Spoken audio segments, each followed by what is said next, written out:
En marge du G20, les groupes de réflexion du monde entier se sont rassemblés pour le sommet T20 afin d'organiser les idées du sommet des dirigeants.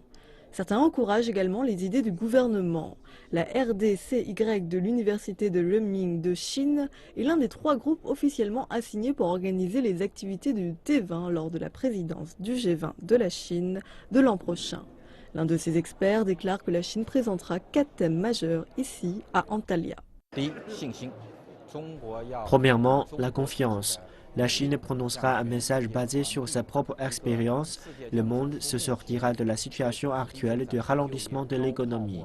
Deuxièmement, la transformation. Le G20 devrait devenir un mécanisme de gouvernance économique mondiale plutôt qu'un mécanisme de réaction d'une crise à court terme. Troisièmement, la responsabilité.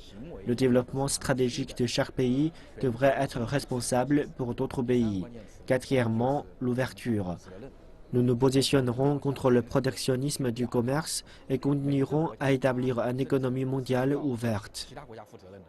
La Chine se concentrera également sur le développement, selon le professeur Huang Wei, à partir d'un autre groupe de réflexion chinois.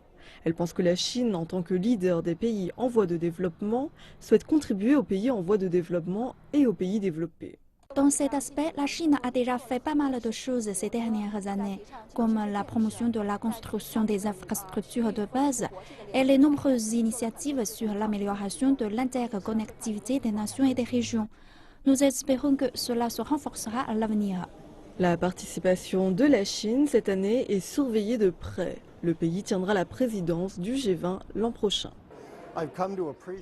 Depuis le début du G20, le rôle de la Chine dans le G20 est celui de meneur. J'apprécie la nouvelle initiative que lancera la Chine, la nouvelle ambition du président Xi Jinping. Je pense qu'il maintiendra les axes du G20 pour construire une croissance mondiale nécessaire, une stabilité financière qui est aujourd'hui très importante pour le peuple chinois, mais aussi pour la communauté internationale.